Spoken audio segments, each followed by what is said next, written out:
Ընկեր Վահանը այն մարդկանցից էր, ումից ես սովորել եմ ազգային ժողովի պատգամավոր լինել։ 3 հոգի մարդ կա, որ իմ վրա ազդել է երիտասարդ տարիներիս, երբ որ նոր էի մուտք գործել ազգային ժողով, դա լուսահոգի Գալուստ Սահակյանն էր, լուսահոգի ընկեր Վահանը եւ Տիգրան Թորոսյանը, եւ այդ մարդկանցից նաեւ ընկեր Վահանը ակամայից վստահ եմ, նա հաստատ չէր ուզենա, որ ես իրանից բաներ սովորեի, որտեղ այնուհանդերձ որքան էլ ընկերներ էինք դարձել հետո մտնում էին քաղաքական մրցակիցներ,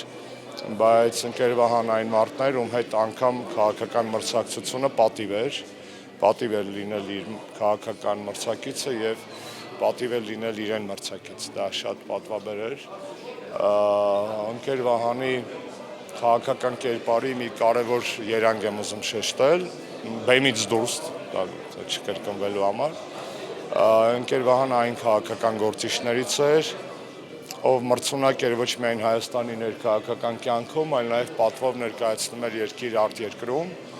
եւ խնդիրը միայն այն իր կենսագրական փաստի մեջ չէր, որ նա նշանակվեց Գերմանիայում Հայաստանի Հանրապետության դեսպան, կարծում եմ նույնիսկ ավելին, նա շատ ավելի գունեղ էր եւ շատ ավելի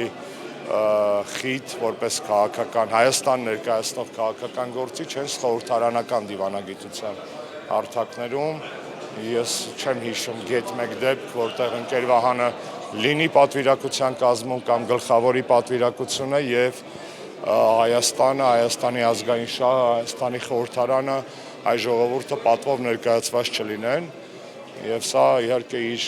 քաղաքական կերպարի ամենակարևոր իմ համար կարևոր դրվագներից մեկն է, եթե կարող ենք այսպես ասել, ինքը էքսպորտային քաղաքական գործիչ էր, այսինքն քաղաքական գործիչ, որի մտքերը, մոտեցումները, ճառերը սպառվում էին եւ որակյալ են ոչ միայն Հայաստանի ներքաղաքական անցուդարձի մեջ, այլ նաեւ արտերկրում, երբ որ նա Հայաստան էր ներկայացնում կամ ներկայացնում էր Հայաստանի օրենսդիր մարմինը եւ սա իհարկե այսօր եւ որ տեսնում ենք չեմ կարող դա չասել, թեպետ չեմ ուզենա։ Վահանը ինքը իրանով Վահան է, կարիք չունի համեմատվելու այսօրվա գորշ իրականության հետ, որպեսզի ավելի պայծառ լինի կամ մենք իրեն պայծառացնենք։ Եվ սա իհարկե նաև այս ամենը բերում է կարոտի, ընկեր Վահանին բոլորը կարոտում են անկախ քաղաքական պատկանելությունից, որովհետև Դաշնակցությունը շատ լավ է վերնագրել այսօրվա միջոցառումը, չի գրել մեր Վահանը, գրել է ձեր Վահանը, բոլորիդ Վահանը, եւ ես ընդունեցի այդ միջոցառման անվանումը, որպես այո, չգիտեմ կազմակերպիչները այդ իմաստն մեջը դրել թե չէ, բայց իրոք ինքը մեր բոլորի Վահանն էր, ոչ միայն Դաշնակցության։ Շնորհակալ եմ։